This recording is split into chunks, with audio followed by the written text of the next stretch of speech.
All right, ladies and gentlemen, welcome to round number 8 of Pro Play Tour Las Vegas. I'm Alex Simo, joined by Mr. Joseph Rothschild. We have our bubble match, so there's plenty of X2s who are still trying to fight and claw their way to have a chance at that top 16 because you get your invite to the $10,000 prize invitational in Orlando just next month. I can't believe it's like after all this time, this is the last Pro Play Tour before the invitational. Yeah, and that's $10,000 for YuGiOh only. Yeah, that's just YuGiOh, which is crazy. So, I mean, you guys can still come out to that and try to qualify through the last chance qualifiers as well. So definitely be sure, if you're in the area, to show up for that. But, so for our feature match, we have, it's a bit more of a meta matchup, but it's two people that were actually really wanting to get on feature. They've been, talking to me all day, so I'm like, okay, let's give it to them. They both ended up playing against each other, too, so that's hilarious. So first up is going to be Joe, who's going to be playing Pure Thunder Dragon. We saw Combo Thunder earlier, but now it's going to be Pure Thunder, at least from what I was able to discern from looking at his deck list. And then we also have Dario, who's going to be playing Salamangreat, which, this is a pretty fairly typical meta matchup, I would say. Yeah.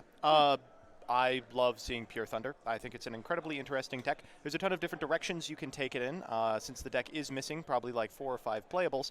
And Salamangreat, I mean, I never tire of seeing this deck. Honestly. I don't either. It's such a cool deck. Yeah. I feel like it's just so cool. It does so much. Yeah. So let's not make you guys wait any further, and let's get right into the match.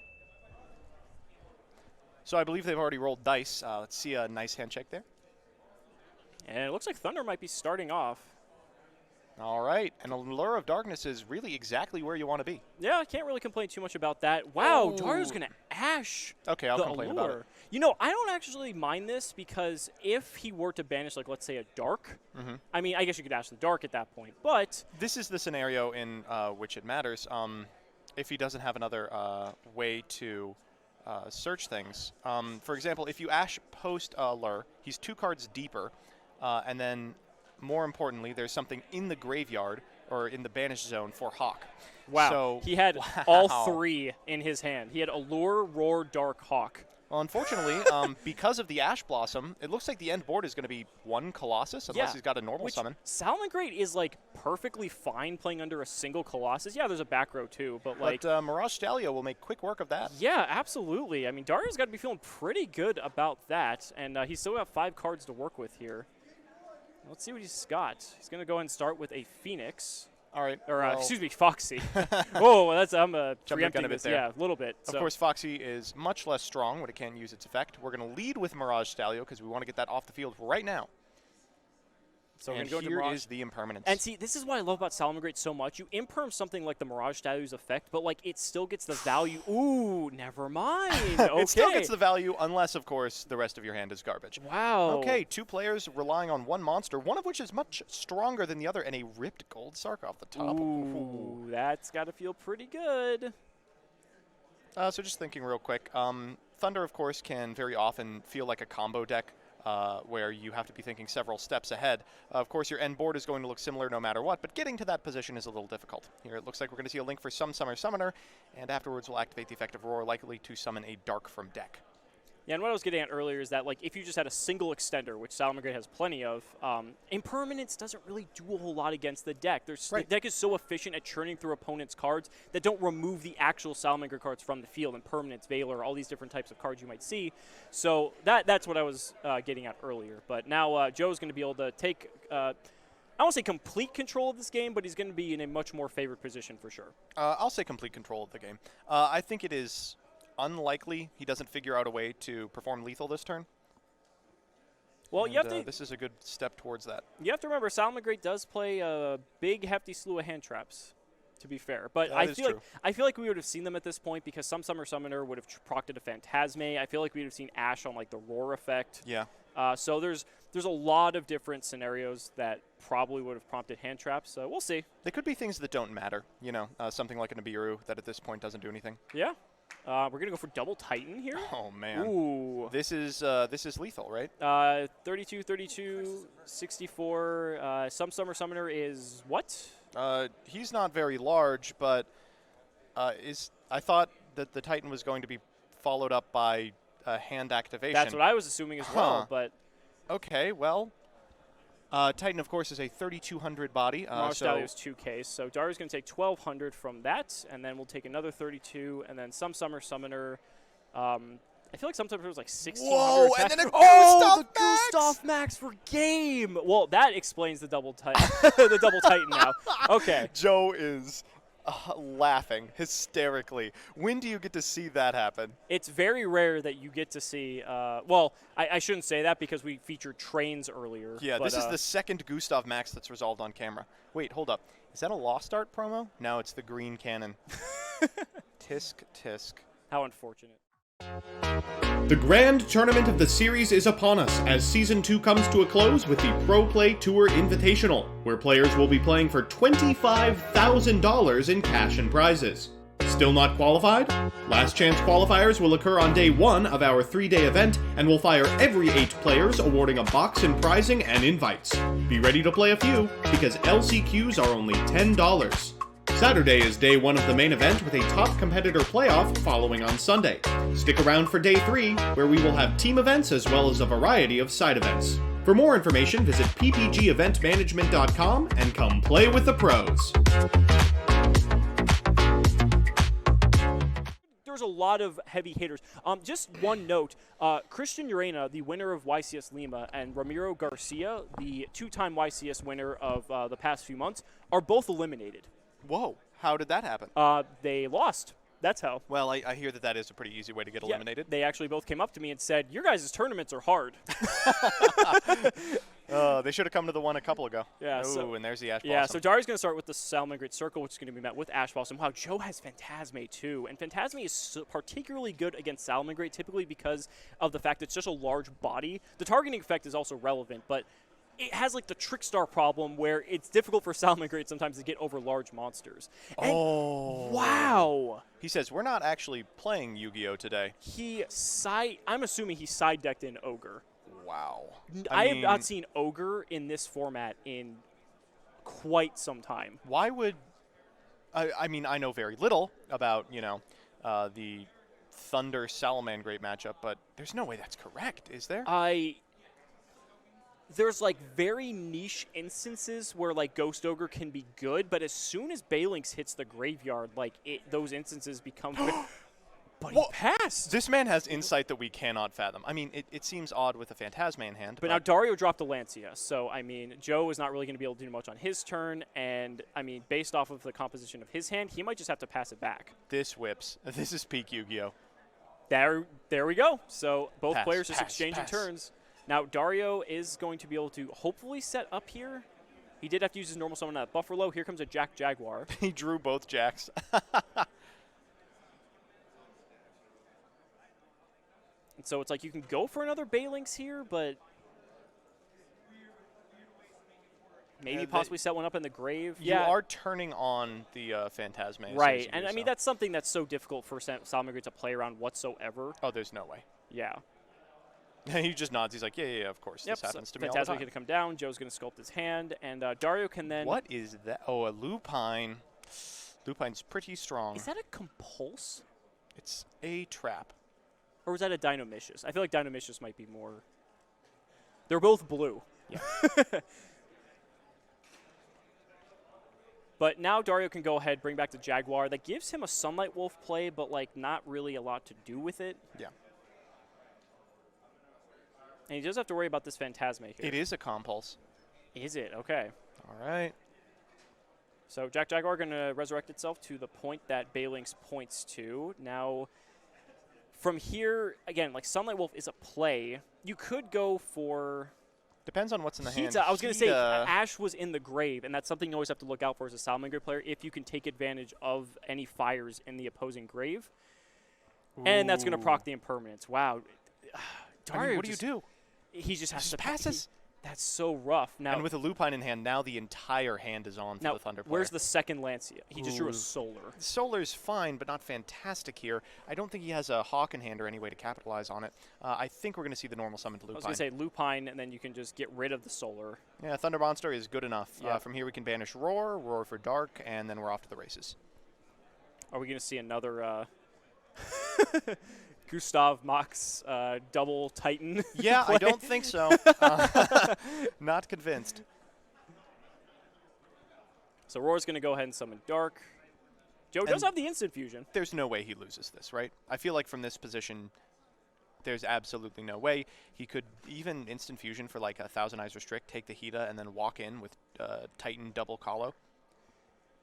I feel like, yeah, you're going to have a pretty reasonable setup that's going to be able to really just clean this up well. And again, I don't know if it's an OTK necessarily, but he's going to be in just such a dominant position that's not going to matter.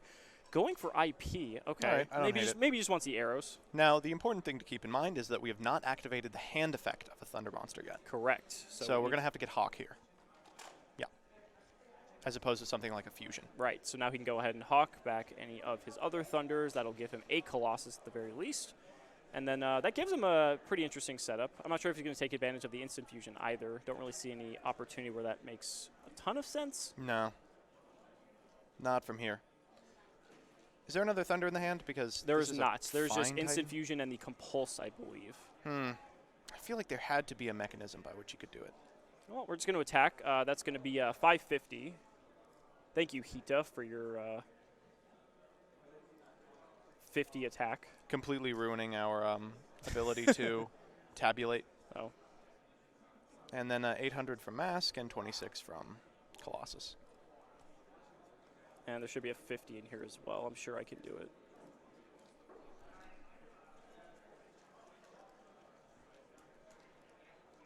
There we go. All right. I'm a Computer wizard. And now Joe's going to set that Compulse. That Compulse honestly might just lock up the game in itself because it's such a tempo card. I mean, it's powerful. The IP Masquerade is powerful. And all these plays are having to be, done with the knowledge that Colossus is locking anything particularly explosive. I know some Striker Orcus players that are here that are actually main decking Compulse because apparently it's just that much of a power card. I mean, it puts cards that want to be in the graveyard, not on the field, and not in the graveyard. Like, you can't really get better than that. What if you just Compulse here? That's what I'm thinking because, like, what follow-up do you really have? Oh. Dario goes, fine. Oh, is he looking at the hand real quick? What do you have? What does he have? Nothing. Oh, man. Wow. Wow. Talk about a clean sweep. The Thunder player just, had it all. He had the Ash for the Circle in that second game. He had the Ogre for the Balings, which that's still, like, Ogre, like I said, has not seen the light of day for, like, several months at this point.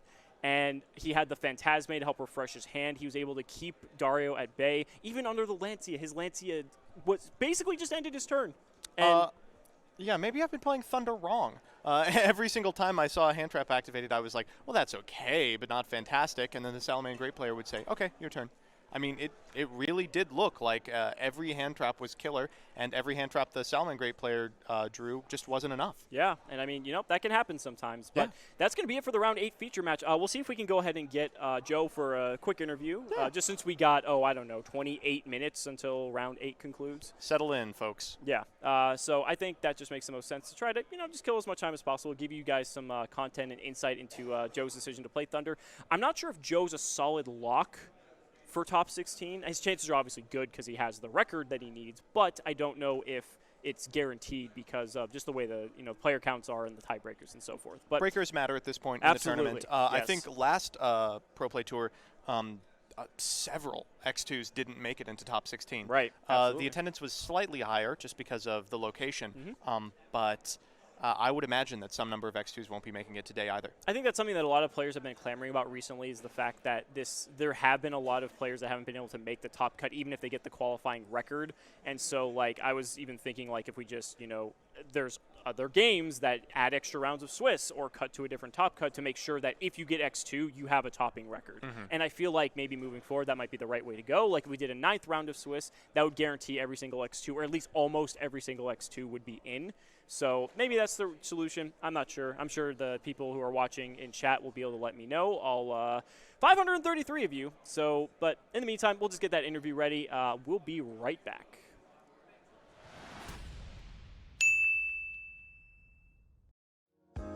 Still looking to earn your invite to the $10,000 cash prize Pro Play Tour YuGiOh Invitational on January 24th through 26th in Orlando, Florida? Well, why not attend a Pro Play Tour qualifier at your local game store? Participating stores can host PPT qualifiers with their official Pro Play Tour Store Challenge Kit.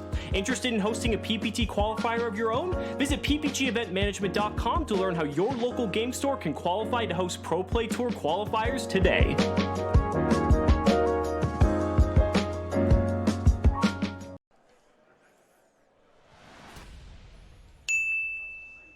All right, ladies and gentlemen, we are back with Pro Play Tour Las Vegas with your winner of the Round 8 feature match, Mr. Joe Barrera. How you doing, buddy? I'm doing very good. How about yourself? Doing well. So tell me about that match. That was you just seemed to have it all that game. I mean, it's just that on the second game too, like all I did was open hand traps and right. And pretty much just one after another, and I just didn't until like anything I Sure. could have. But once I drew into Aloof and then what's it called? The other one, Solar. I just could go off from there as long as he didn't have any stops. For sure. So, okay, Ghost Ogre. Yeah. This is the thing I was asking you. I was so curious when I came over to you. I wanted to ask. So you actually main the Ghost Ogre. Yes. So what was the decision to main Ghost Ogre? Because as I was saying, this card has like not seen the light of day for like a year now. Just because with the format with Orcus and everything, it's not like the best. There's like niche interactions where it's like okay, but it's not like as prolific nearly as it used to be before. So why the decision to main deck it? Well, for two things. One, there is an interaction like specifically with Titan. Okay. Where if you use Titan's effect and then chain it to pop, you can also ogre him. Okay. To attempt to pop himself, and then like on your opponent's turn, you can banish Roar, Dark to get advantage during the end phase. Interesting. Okay. Or most of the time when I used it, I actually haven't done that a single time during the tournament. But another thing is like, for me, as long as like most of my matches were Orcust, and they try to use like Galatea, so I would use more. I would Ghost Ogre Galatea. Okay. They would get rid of it, and then I was like, okay, well, they would have to summon it back. It loses tempo, and for my deck, it's more. I wouldn't say control, but it seems like tempo Thunder because you're playing the Yes. Compulse as well, and I'm playing 2 Judgments, 2 Strikes, 3 Compulses, and 2 Lost Winds, and 2 Impermanents. That's very interesting. My Okay. idea is that if I can set up at least Colossus and then a couple traps, I could slow them down until I can get bigger plays and then OTK them from there. Sure. So you're almost kind of taking like the approach that like Striker took, except obviously you have like OTK potential comparison, and that way you can like essentially dictate the pace of the game from that point with all these control style traps. Yeah. Okay, that makes sense. So, your X2. Yeah. It's not. I don't know if you're locked or guaranteed yet, but you have the record at the very least. Who are your tiebreakers, if you remember? Or what rounds did you lose? I lost the first round That's to unfortunate. to Endymion Mythical Beast. Okay. And I lost 5th round to Lunalite Orcust. Okay. Do you remember who it was? With Lunalite Orcust? He was the guy that did the last feature match, I believe. Okay, the one on round 7's feature Yes. match. Okay, so there's a chance that he could help your tiebreakers there. The round 1, that could be a little bit iffy, but maybe we hope you get there because we'd like to see some Thunder in top, especially amongst this field of. We know there's gonna be Sky Striker Orcus everywhere in Top Cut, but if that one Thunder can like pull through. It's because like I've been walking around and most of the top cuts, he has pretty much Sky Striker, Orcus, a couple Salamangreats, but hardly any Thunder. I don't think I saw like a Thunder except for like on the lower ends, like Safer Thunders and Pure Thunders and all that. You can be the lone wolf. Oh, I would love that. For sure. Thanks so much, Joe. Thank you. Appreciate it. Guys, we will be back very soon with the Top Cut, as a matter of fact. Joseph and I will bring you the top 16 breakdown, and we'll give you all the data that we can get our hands on, and then it's going to be an absolute bloodbath, people clawing their way for that trophy. So stick around. We'll be back soon.